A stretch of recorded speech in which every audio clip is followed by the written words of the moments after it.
La Revolución Rusa y sus paralelismos con el mundo hispánico. ¿Qué enseñanzas sacamos de aquella gran revolución que conmovió al mundo? Enseñanzas para el pasado, pero también para el presente o incluso para el futuro. Un tema complejo, yo diría también que apasionante, que tratamos con nuestro pana Emilio Acosta Ramos de Venezuela Provincial. ¿Qué tal, Emilio? ¿Cómo andamos?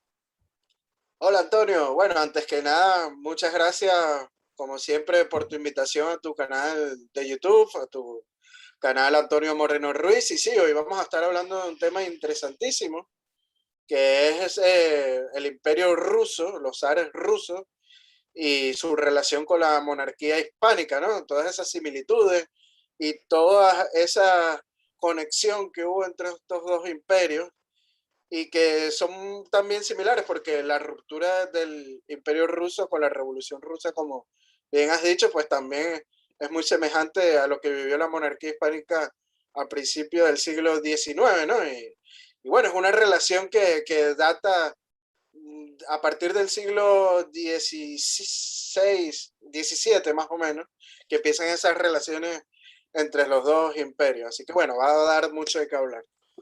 Sí, es interesante tú que has entrevistado a María Elvira Roca Barea, que por ejemplo ella sitúa dentro de la leyenda negra también al Imperio Ruso, y es curioso como en el siglo XVIII, pues determinados escritores franceses muy pretenciosos, como el mismo Montesquieu, que negaba el alma a los negros, por ejemplo, ¿no?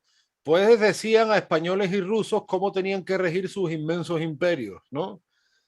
Porque claro, porque si tú eres un escritor francés, como que tienes una especie de aura legendaria que te da licencia para dominar el mundo, algo así, ¿no?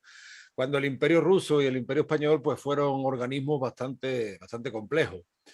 Yo siempre digo que me recuerda el papel de América en España al papel de Siberia con Rusia. Claro, la vaina, por así decirlo, es que Siberia sigue siendo parte de Rusia, ¿no? Y sin embargo nosotros pues no, nos disgregamos también porque había un océano de por medio.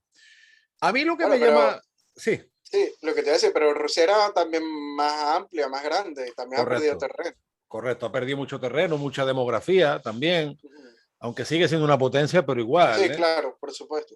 Pero sí, sí es verdad lo que lo que tú dices. A mí, lo que me llama la atención es que de la Revolución Rusa, por ejemplo, solo conocemos una versión. Y esa versión es compartida por gente de todas las tendencias políticas o de casi todas. Te venden, pues que en el año 1917 Rusia era un país feudal guión medieval, ¿no? Ahí cabe Ujú. todo, porque tú sabes que la Edad Media, que son 1000 años, ¿eh? Nada más y nada menos. Un término convencional para definir 1000 años, y ahí te lo venden como una época de oscuridad, de atraso, de fanatismo, etcétera, etcétera. Entonces, pues Rusia vivía en plena Edad Media. El zar Nicolás II era una persona pues que se levantaba todos los días, se le cruzaban los cables y mataba campesinos. Y claro, pues lógicamente eh, eso tenía que desembocar en una revolución comunista debido a las grandísimas injusticias que vivía Rusia. Entonces, jamás hemos escuchado, sobre todo en Occidente, alguna Ujú. versión, digamos, alternativa o crítica con esta versión oficial que comparte pues, desde un liberal hasta un comunista. A mí me llama muchísimo la atención. Y me parece que es bastante similar a lo que ocurre, salvando las muchas distancias, salvando el anacronismo, por supuesto, ¿no? Ujú. Lo que ocurre con la ruptura de la monarquía hispánica, que durante 200 años hemos escuchado una versión, ¿no? Unos malvados españoles europeos. Algunos sitúan esos malvados españoles europeos hace 500 años, otros los sitúan en los Borbones, ¿no? Hay para todos los gustos, y que por culpa de esto, pues se separó la monarquía hispánica porque además el 100% de los hispanoamericanos quería separarse, ¿no? Al igual que el 100% de los rusos, pues quería esa revolución.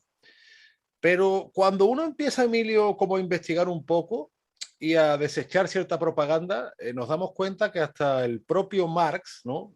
Ujú. Eh, Nunca se hubiera imaginado que Rusia hubiera sido el primer régimen comunista como tal, porque él siempre situó su revolución en Inglaterra, ¿no? Quizá en Alemania, en el mundo más industrializado. Sin embargo, esa revolución comunista no se dio. Hubo intentos muy serios en la Europa continental. En las Islas Británicas nunca llegó y sin embargo llegó a Rusia. Pero realmente esa era la imagen de Rusia, la que nos han vendido, Ujú. igual que muchas veces nosotros nos planteamos, ¿realmente tan mala era la América, yo qué sé, ponte, de Carlos IV? Bueno, si te pones a ver, como bien señalas, María Elvira Roca Barea, pues pone muchos paralelismos entre el imperio ruso y la monarquía hispánica, ¿no? Que prácticamente han sido los dos imperios con más leyenda negra profunda. A lo mejor en el mundo hispano no se ha visto tanta esa leyenda negra rusa, pero fuera del mundo hispano, pues una leyenda que los rusos son los malos de la película siempre, ¿no? Pones a ver las películas de Hollywood, los rusos siempre son seres casi que diabólicos, ¿no? Entonces, prácticamente que el imperio español y el imperio ruso, pues, han sido los grandes receptores de las leyendas negras históricas en el mundo. Pero si te pones a ver, tanto Rusia como España son los dos, los ambos extremos son de Europa, ¿no? Ujú. Y también han sido discutidas su condición de europeos muchas veces. Muchos dicen los rusos son verdaderamente europeos, lo son en puridad los españoles, o sea, son cosas de la leyenda negra que captan mucho en estos dos puntos geográficos. Tal como parece como si el formar parte de un extremo geográfico condenara a la marginalidad, ¿no? A las dos naciones. Como si los conceptos de periferia y centro encerraran propiedades esenciales, absolutas, como si confundiéramos la geometría y la geografía, ¿no? O sea, cosas que no tienen nada que ver. La pregunta sobre la centralidad de españoles y los rusos como prototipo del europeo, y es una pregunta como ideológica, ¿no? Sí, sí. Interesada ya con un ataque revisionista contra el destino de ambos imperios, tanto el ruso como el hispánico. Ha sido como que un instrumento de propaganda, ¿no? Esa como decir que no son europeos, ni los rusos ni los españoles, ¿no? Es algo que compartimos, una similitud entre rusos y españoles. Y es curioso porque si no hubiera sido por españoles y portugueses, ¿no? Y también pues, en su día por bizantinos y por rusos, Europa no sería lo que es. Y tú sabes que los bizantinos, especialmente en la Revolución Francesa, tuvieron muy mala prensa. A día de hoy, los documentales anglosajones que nos venden a los bizantinos como déspotas, fanáticos, bueno, eso es bastante anterior. Incluso en el Renacimiento tiene algún eco en el Renacimiento italiano. Y claro, los rusos heredan en buena parte mucha de esa propaganda sobre los bizantinos, ¿no? O sea, es bastante anterior a los documentales shows, por así decirlo, que vemos en ciertos canales anglosajones. Entonces, es muy interesante y muy oportuno lo que tú señalas de esa concepción periférica. Precisamente es lo que señala también el autor, perdón, Walter Schubert, cuando él escribe Europa y el alma del Oriente, y él pone en paralelismo a los rusos con otros pueblos europeos. Yo recomiendo especialmente los paralelismos que él señala entre rusos y españoles sobre su concepción religiosa providencial en base a su geografía inmensa, en base a su devenir histórico, en base a ser tierra de frontera que les... ¿No? Somos muy diferentes. Ambos imperios son grandes defensores de la cristianidad. A eso voy, ¿no? Precisamente por esa concepción de tierra de frontera, el ruso frente al tártaro, el español frente al moro, o sea, eh, hay mucha mística, mucha providencia, lo que pasa es que, claro, sí es verdad que tenemos diferencias de peso, en fin, entre eslavos, latinos, etcétera, pero hay paralelismos históricos bien interesantes. Yo siempre los busqué, Emilio, desde niño, cuando leí a algunos autores rusos. Luego fui leyendo a Solzhenitsyn, que es uno de los intelectuales que a mí me ha influido. Unamuno y Tolstoy también trataron estos posibles paralelismos entre españoles y rusos, pero a mí el que más me llegó fue el de Walter Schubert con Europa y el alma del Oriente. O sea, yo creo que ahí él desvela muchos rasgos históricos, religiosos, incluso artísticos, culturales, ¿no?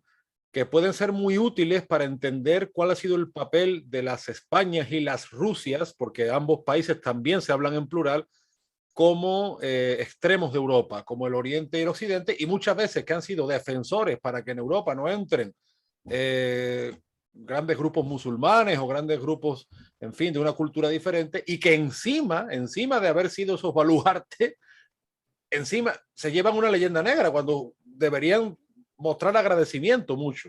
Sin embargo, no. Somos seres exóticos, incultos, analfabetos. Son países además a los que se le ha asociado siempre muchos campesinos, ¿no? el ruso la figura del mujik, el español igual, entonces como claro, esta gente pues son incultos, son atrasados, son exóticos. Dostoyevsky llegaba a decir, bueno, pues sintámonos orgullosos de nuestros ojos rasgados de citas, igual que Unamuno, ¿no?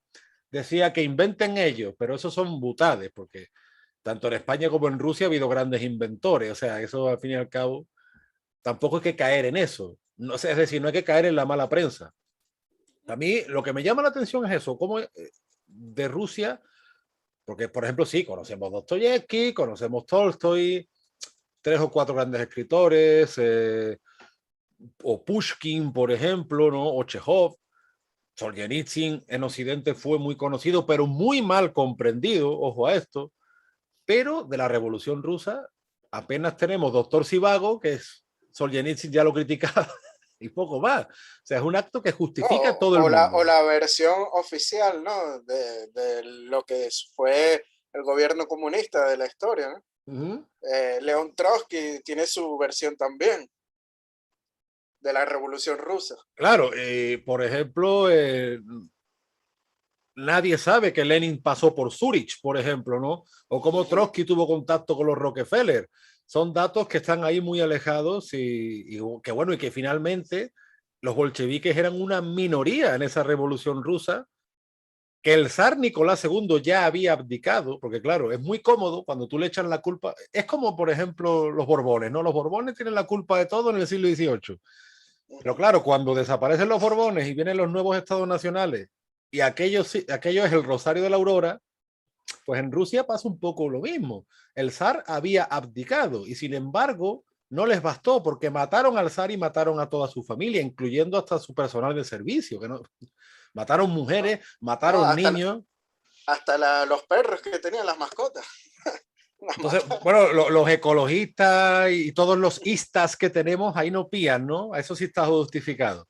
O datos históricos, por ejemplo, como que España tuvo frontera con Rusia, en Alaska. También. O, De eso voy a hablar dentro de un o como ratito. Emilio, y eso le gusta, alguna vez me habló Francisco Núñez del Arco, nuestro gran amigo historiador quiteño, sobre que Rusia se tomó en serio la idea de apoyar a los realistas españoles hispanoamericanos.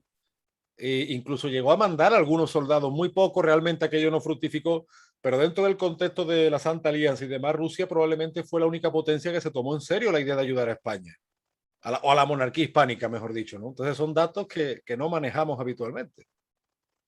Sí, bueno, vamos a irnos un poco más atrás en el tiempo, ¿no? O sea, el inicio de las relaciones entre el Imperio Ruso y España. Ya dije que los primeros contactos fueron en el siglo XVII, pero en el siglo XVIII es cuando se hace más fuerte, ¿no?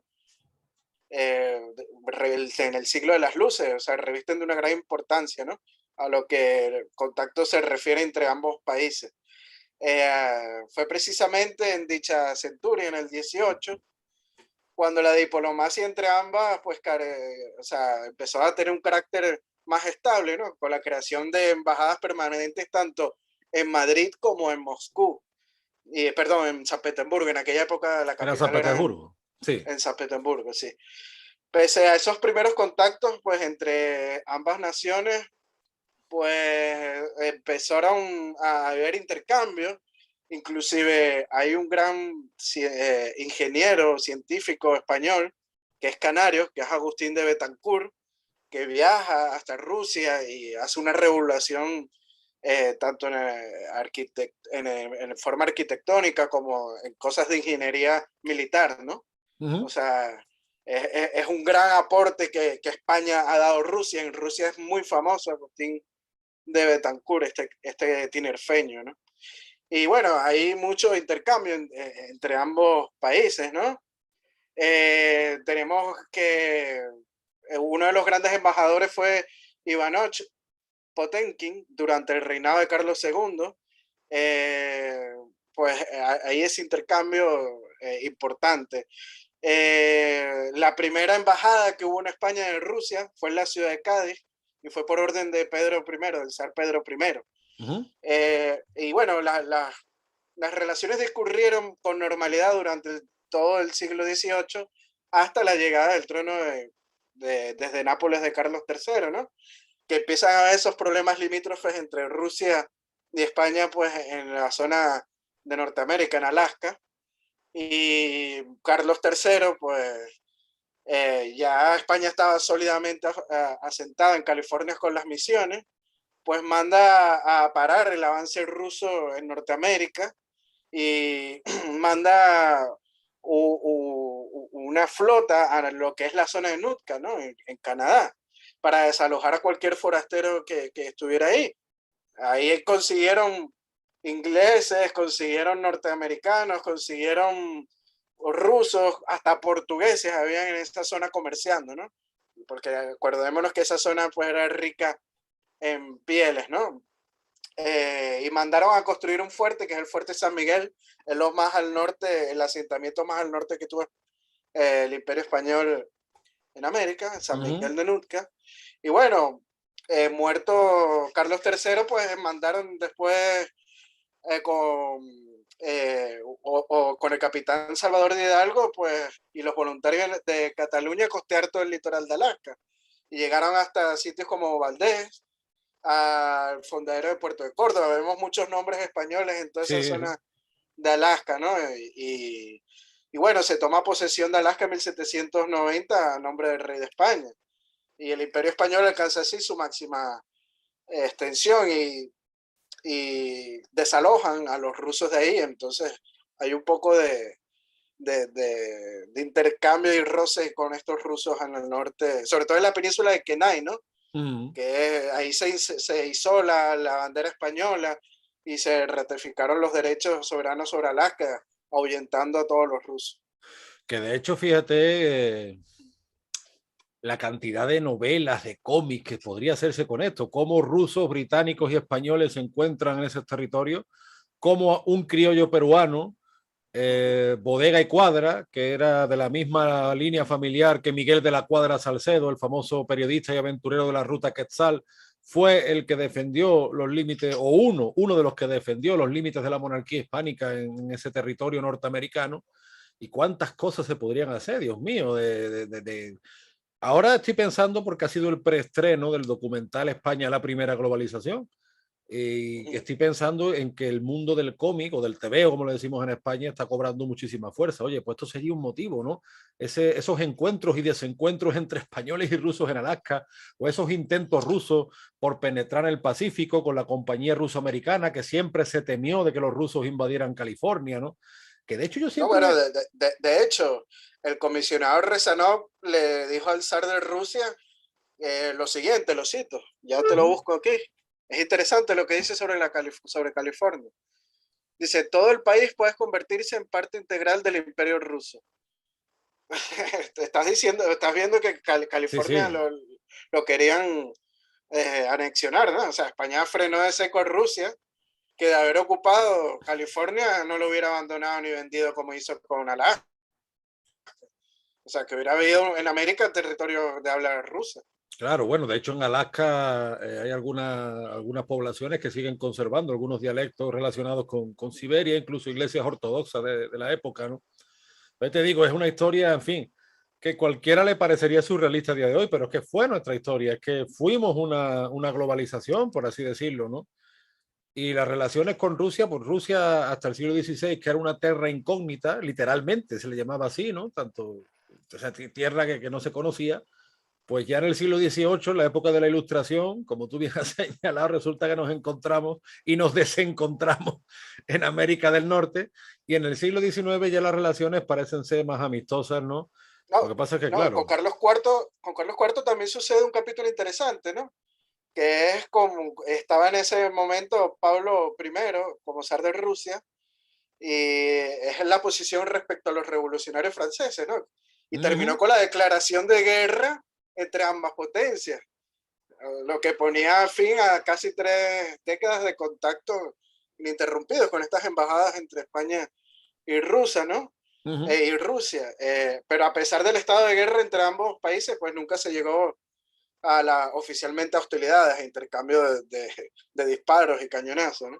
claro, Y eso fue porque el 23 de marzo de 1801 también el zar Pablo fue asesinado y vino como sucesor el zar Alejandro I, que es un hombre más de carácter liberal, tolerante y más tranquilo, ¿no? Y notificó a España o sea, quería buenas relaciones, ¿no? El restablecimiento de la paz en 1801.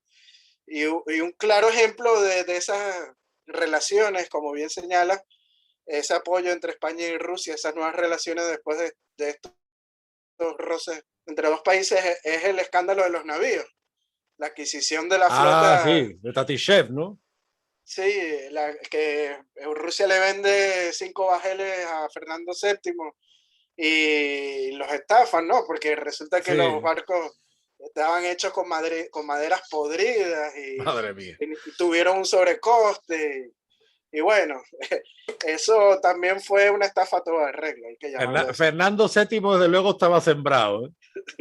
Sí, bueno, acordémonos de la desesperación también en la península por la guerra en América. Sí. Estaban buscando con locura navíos para enviar tropas, para poder apoyar a las tropas realistas en América. Luego te digo una cosa, es curioso también, se crea como un sentimiento de fraternidad en la época de Napoleón, porque realmente quien derrota a Napoleón es España en el occidente y Rusia en el oriente. Se crea como incluso una mística en esa época, ¿no? Que quizá yo creo que esa solidaridad que muestra Rusia probablemente es influida por eso, porque los rusos vieron cómo Napoleón campeó por toda la Europa central hasta que se estrelló en España, ¿no? Entonces como que ambos países se dieron ánimos para aquella guerra tan cruel que aquel tirano llevó por todo el continente y se creó ahí como una especie de idea, ¿no?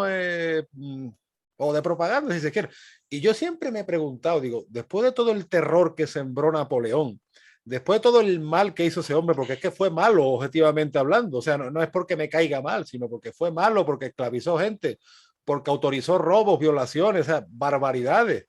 ¿Por qué los ejércitos españoles y rusos se limitaron a desfilar por París? Porque los franceses cuando han hecho guerra no han tenido miramiento, ni los británicos. Y sin embargo se le gana la guerra y como que se cesan las hostilidades, nos limitamos a ese desfile, porque después se dice en el siglo XX, Alemania tiene que pagar, sí, muy bien, todo lo que tú quieras, pero Francia nunca pagó los males de Napoleón, ¿eh?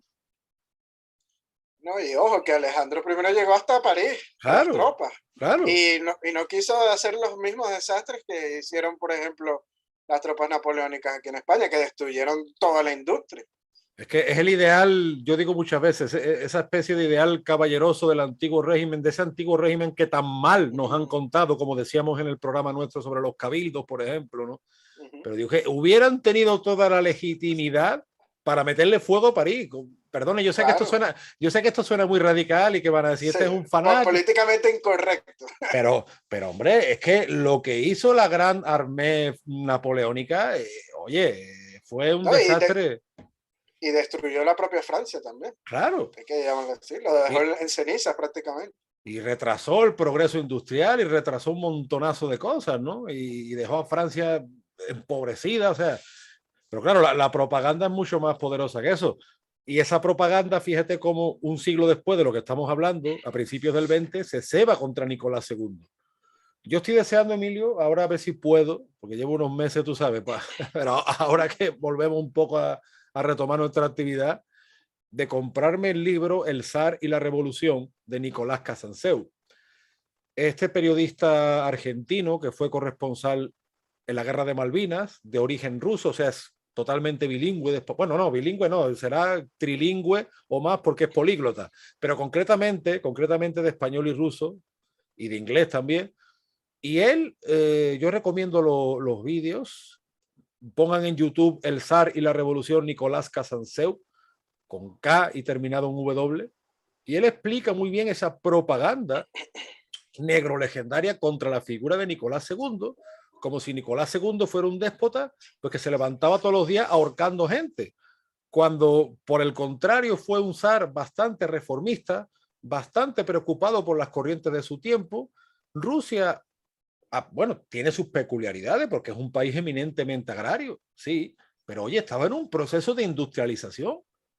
Rusia, acordémonos que en la época de Nicolás II se hizo el Transiberiano, una obra ferroviaria monumental, como probablemente no la había en Europa. Fue Nicolás II el que estableció la Duma, Es decir, lo equivalente a los parlamentos Sí, en Occidente. querer hacer en Rusia un sistema parlamentario. Fue Nicolás II, que sí, que tenía sus toques autoritarios, pero como todas las potencias de la época, Nicolás II en ese sentido no es más, la propaganda marxista circulaba en Rusia con mucha más libertad que en otros países. Por eso llegaron los bolcheviques, que realmente eran una minoría. Si tú analizas lo que era la composición de la Duma rusa, ¿qué suponían los bolcheviques? A nadie, en el año 1917, pues nadie se hubiera creído que los bolcheviques tomarían el Sí, poder. era una minoría. Pero claro, una minoría, hay que decirlo, muy militante, muy fanatizada y que en fin, estuvo hasta las últimas consecuencias. Lenin pactó con los enemigos de Rusia. Lenin, de hecho, era partidario de las fronteras redefinidas, como él decía, de entregarle territorio a los alemanes. Él le daba absolutamente igual con tal de tomar el poder y por eso los alemanes lo apoyaron. Fíjate que dos grandes obras nos dejaron los alemanes. Primero, apoyar la Revolución Francesa, porque la Bastilla fue tomada con armas prusianas, porque ellos creían que una manera de fastidiar a Francia y quitarle territorio era promocionar una revolución que acabó asolando media Europa.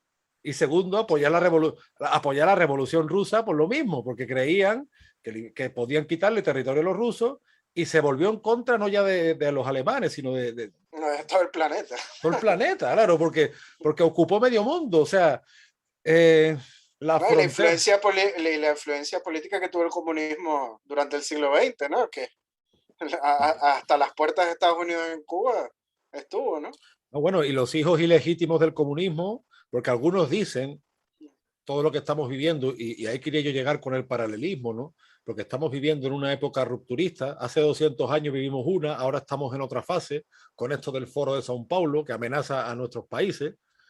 No amenaza solo a Venezuela, o sea, amenaza, mira cómo está, por ejemplo, Perú, o mira cómo está Argentina, o el mismo Chile, o la misma Chile, España, sí. o la misma España. La misma España, claro. Entonces, claro, este proceso revolucionario en cadena en Rusia tomó un tinte muy particular porque por circunstancias de los resultados bélicos, ¿no? Como que el territorio del imperio de los zares, pues se convirtió en eso, en una unión de repúblicas soviéticas. Sin embargo, en nuestro mundo hispánico, el pseudoparalelismo puede ser con que vivamos una segunda ruptura donde seamos países todavía más pequeños, todavía más divididos, y todo viene de un proceso revolucionario muchas veces auspiciado por otras potencias. Sabemos, por ejemplo, en Iberoamérica y en la misma España el poder que están teniendo los chinos, por ejemplo.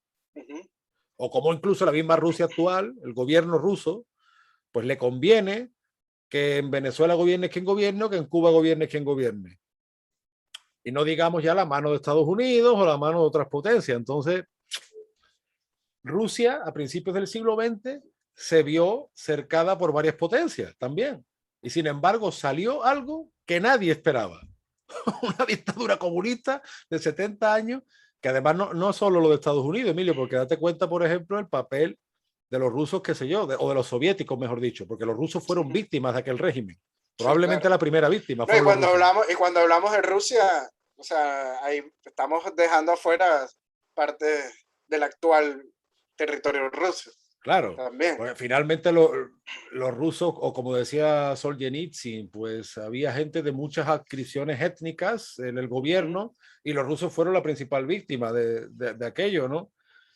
Y, y podemos ver ese proceso de disolución, ese proceso de ruptura agresivo, basado en mentiras, porque todo el mundo justifica eso basado en la mentira sobre Nicolás II y sobre su personalidad, sobre su gobierno y etcétera.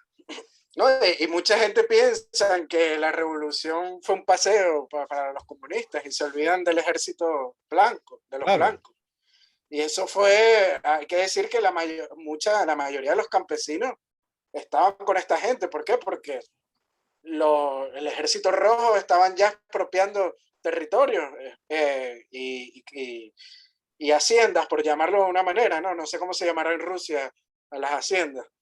Y mucha gente estaba perdiendo sus campos y no podían sembrar porque estaban siendo expropiados por el gobierno y mucha gente perdió sus casas y no podían sembrar para poder sobrevivir.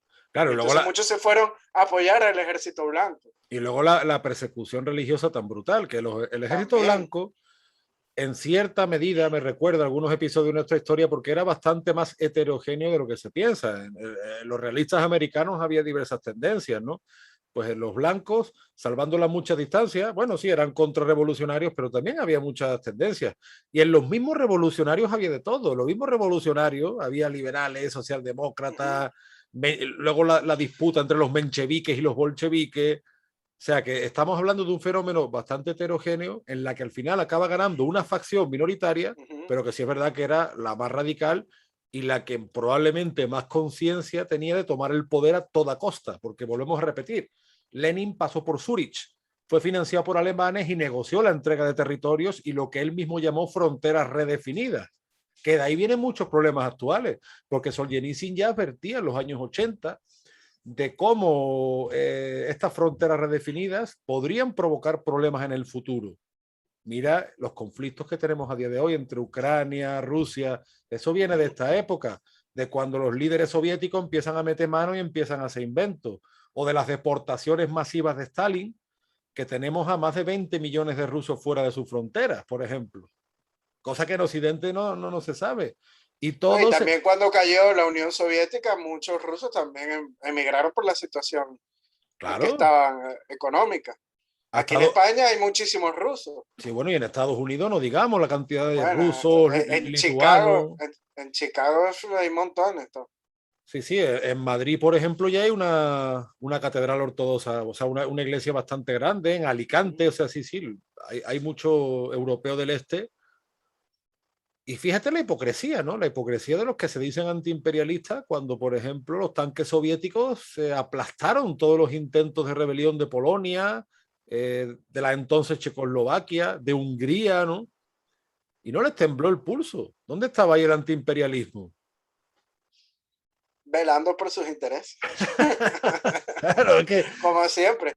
Eso es es que así. ahí te das cuenta, es lo que dice Francisco Núñez del Arco. Estamos hablando, fíjate, la cantidad de temas tan complejos que estamos sacando y sin embargo se nos ofrece un tema cerrado, ¿no? Nicolás II era muy malo, era muy déspota y la revolución vino por los pobrecitos. Cuando además los que hicieron la revolución, pues, y esto hay que entenderlo, la revolución nunca la hacen los pobres, la revolución siempre la hacen las oligarquías. Sí, La, Lenin y Trotsky eran gente de clase alta.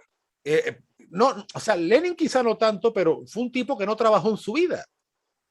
Y luego la Revolución Francesa no se entiende sin el apoyo de los Orleans, por la rivalidad con sus primos y sin el apoyo de los prusianos. Y esto hay que entenderlo y hay que desterrar ya el concepto romántico, victimista de las revoluciones, porque las revoluciones nunca las hacen los pobres, nunca, ninguna. Ni lo fue la Revolución Rusa, ni lo fue la Revolución Francesa, y ni lo fue el proyecto rupturista que acabó con la monarquía hispánica. No lo hicieron los pobres. Ni la revolución bolivariana, que a Chávez lo apoyaron la mayoría de los empresarios en los años 90. Bueno, y ahora Los mismos tenemos... empresarios que después Chávez les expropió hasta los canales de televisión. Pero bueno, Y eso ahora, es otro tema. y ahora tenemos mucho... No, pero entra dentro de este paralelismo, pana. Sí, sí, claro, por supuesto. Sí. Y ahora tenemos muchos boliburgueses paseándose por Madrid. Hasta ahí les llega el indigenismo. El indigenismo se les acaba ahí, ¿no? Y bueno, vemos al hijo del ministro de la Defensa, Padrino López, con Ferrari paseando por Madrid. Anda, mira. O sea, qué pobrecito. El odio a España va por fases, ¿no?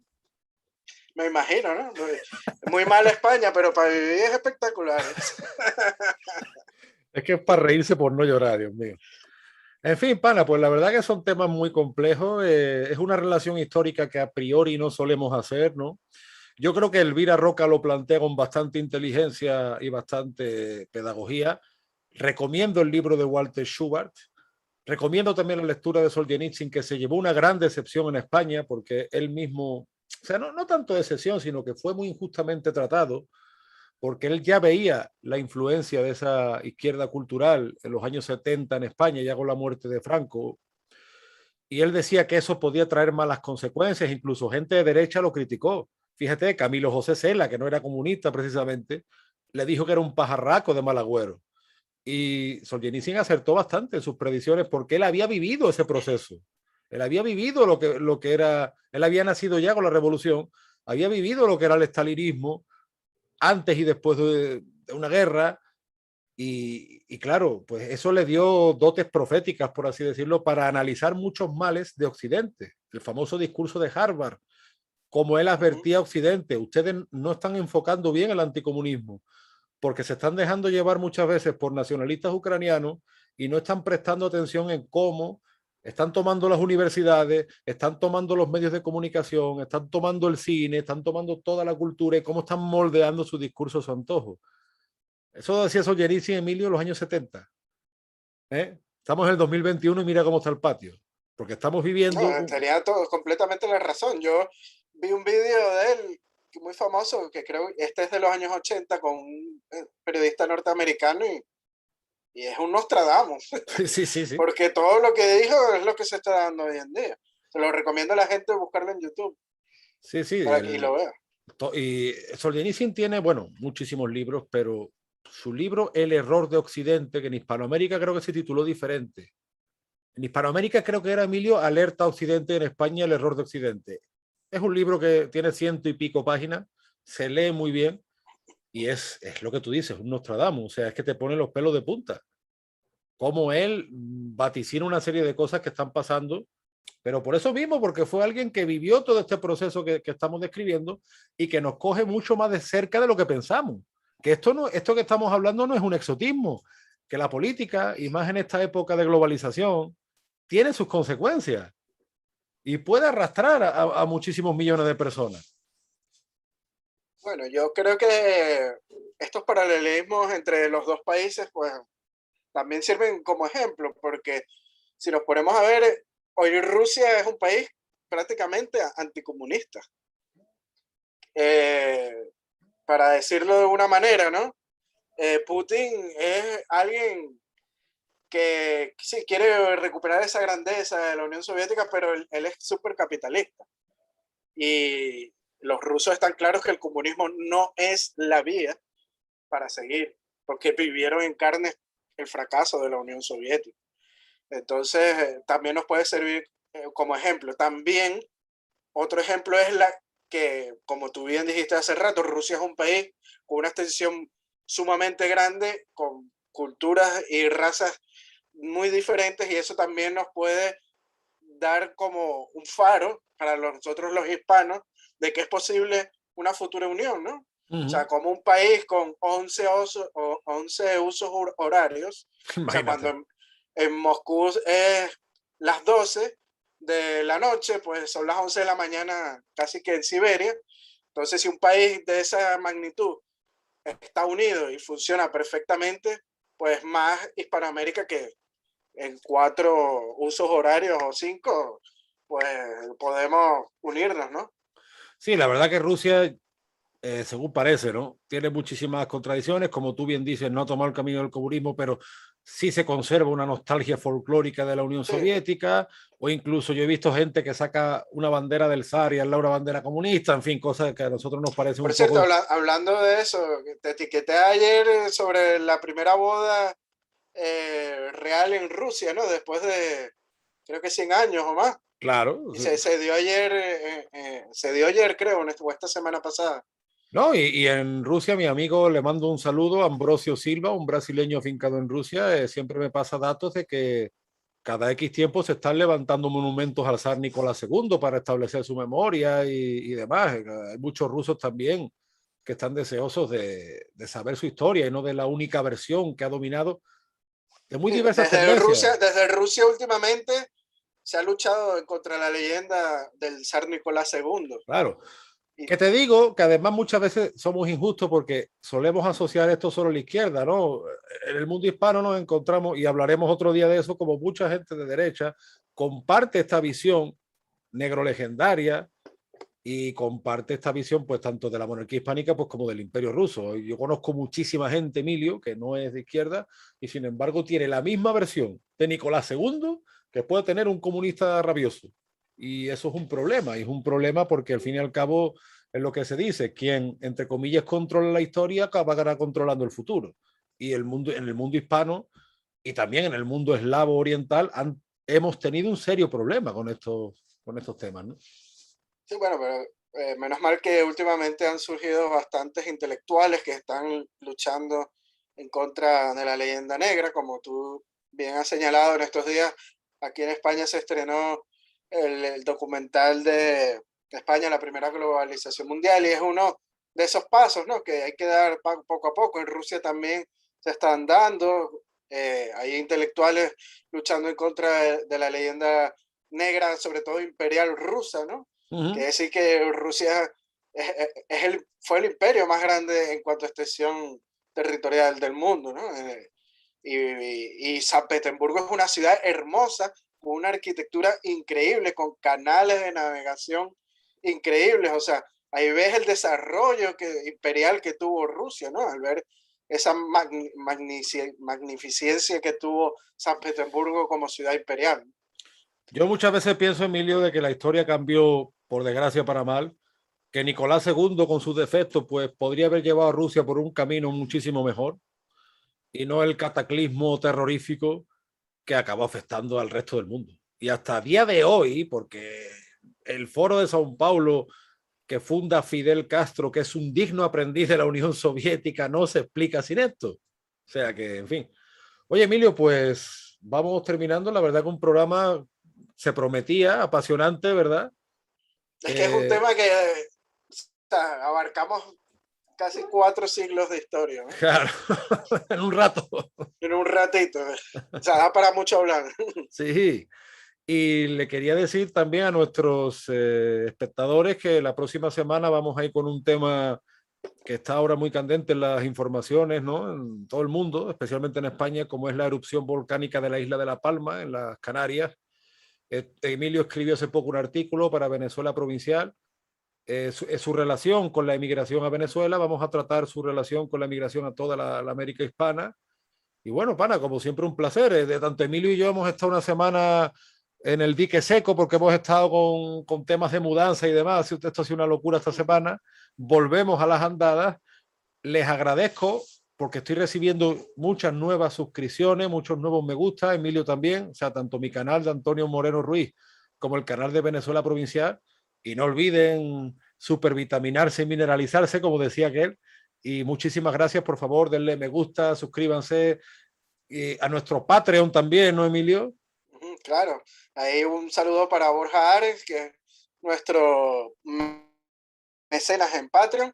Para aquel que quiera ser mecenas, pues puede hacerlo a través del Patreon de Venezuela Provincial y el de Antonio Moreno Ruiz. Le mando un fuerte abrazo a la gente de la isla de La Palma, en Canarias, con todas estas erupciones volcánicas que han perdido mucha gente en sus casas, sus cultivos de plátano y de otro tipo de cultivos. Y bueno, un fuerte abrazo y que ojalá que el volcán se apague pronto, porque lo único que ha dejado bueno es que se ha agrandado un poco más la isla, ¿no?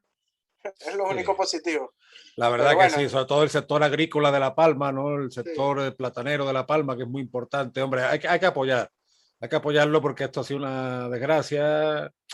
Y bueno, por desgracia, valga la redundancia, no es la primera vez que pasa en la historia y la semana que viene pues lo trataremos más a fondo. Así es. Así que bueno, hasta la próxima semana, Antonio, que va a estar como candente el tema. Hasta la próxima semana, mi pana, un fuerte abrazo y ya hablamos. Abrazo hasta Sevilla, cuídate. Chao, chao. Adiós.